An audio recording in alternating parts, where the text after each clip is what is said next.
Real அனாலிசிஸில் page number 2 பார்க்கலாம். ஓகேவா? So சொல்கிற கண்டென்ட் தான் முக்கியம். லெட்டர் சரியாக தெரியலன்னு ஃபீல் பண்ண வேணாம். ஸோ சப்செட் அப்படின்றது என்னென்னா, ஒரு எலமெண்ட் ஒரு செட்டு வந்து இன்னொரு செட்டை கண்டைன் பண்ணியிருக்கிறது. இப்போ எக்ஸாம்பிளுக்கு பின்ற செட்டு தான் பெரிய செட்டு, ஏன்ற செட்டு சின்ன செட்டு. இப்போ இதில் இருக்க 1, 3, 5ன்றது இதில் எல்லாமே இருக்கும். அதான் ஏ கண்டைன் இன் பின்னு அர்த்தம்.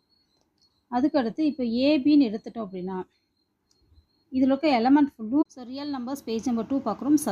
சப்செட் அப்படின்றது ஒரு செட் இன்னொரு செட்டை கண்டைன் பண்ணியிருக்கிறது. அதாவது எதை கண்டைன் பண்ணியிருக்கோ அது பெரிய செட்டாக இருக்கும். அதில் இருக்க எலமெண்ட்டை சூஸ் பண்ணி எழுதுறது தான் ஏ செட்னு அர்த்தம். அடுத்து பவர் செட் அப்படின்றது என்னென்னா, ஒரு செட்லேருந்து எழுதக்கூடிய சப்செட்ஸை தான் வந்து பவர் செட் அப்படின்னு சொல்லுவோம். ஓகேவா? இப்போ எக்ஸாம்பிளுக்கு இப்போது ஏபின்னு எடுத்துட்டோன்னா எம்டி ஒரு செட் எலமெண்ட்டு, ஏ ஒரு எலமெண்ட்டு, பி ஒரு எலமெண்ட்டு, ஏபி ரெண்டும் சேர்த்தது. இது ஃபுல்லு சேர்ந்தது தான் power set. So number of elements எத்தனை இருக்குதுன்னு பார்த்தோன்னா பவர் செட்டு தான் வந்து நம்பர் ஆஃப் எலமெண்ட்ஸ். ஸோ டோட்டலாக வந்து 4 எலமெண்ட்ஸ் இருக்குது. அதனால் 4. ஓகேவா? இது எப்படி கண்டுபிடிக்கலாம்னா 2ஓட பவரில் நம்பர் ஆஃப் எலமெண்ட்ஸை போட்டுட்டோன்னா ஆன்சர் கிடைக்கும். பேஸ் 2 எத்தனை எலமெண்ட் இருக்கோ அது இங்கே வரும். 2 4 எலமெண்ட்ஸ் இருக்குது. ஓகே, நெக்ஸ்ட்டு வந்து ப்ராப்பர் சப்செட்னா ஏ கண்டைன் இன் பி.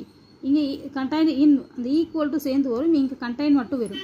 ப்ராப்பர் சப்செட் அப்படின்னா ஏற்கனவே இருக்கிற பவர் செட் இருக்குல்ல, அதுலேருந்து ஒரு நம்பர் லெஸ்ஸாக வரும். இப்போ ஏ ஈக்குவல் டு 1,2னா நமக்கு 1, 2ன்னு வரும். இந்த எலமெண்ட் வந்து இங்கே வராமல் இருந்துச்சுன்னா அதுக்கு பேர் ப்ராப்பர் சப்செட். ஓகேவா? ஃபுல்லாக வந்துச்சுன்னா சப்செட், அதுலேருந்து ஒரு நம்பர் லெஸ்ஸாக வந்துச்சுன்னா proper subset.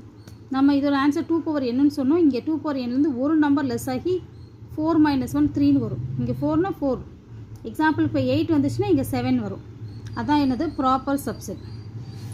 So normal algebraic operation போட்டோன்னா ஏ யூனியன் பி அப்படின்னா எக்ஸ்னு ஒரு எலமெண்ட் எடுக்கிறோன்னா அந்த எக்ஸ் ஏலையும் இருக்கும் அல்லது பியில் இருக்கும். ரெண்டில் ஏதாவது ஒன்றில் இருந்தாலே போதும். ஏ யூனியன் பி எக்ஸ்ன்னு சொல்லிடலாம்.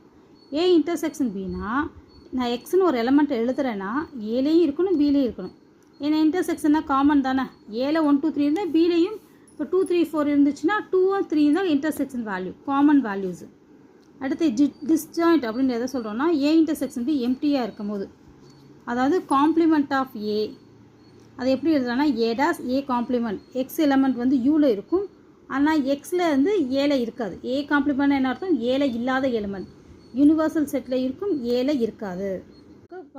செகண்ட் பேஜ் கம்ப்ளீட் பண்ணிட்டோம். நம்ம 3rd பேஜ் வந்து நெக்ஸ்ட் வீடியோவில் பார்க்கலாம்.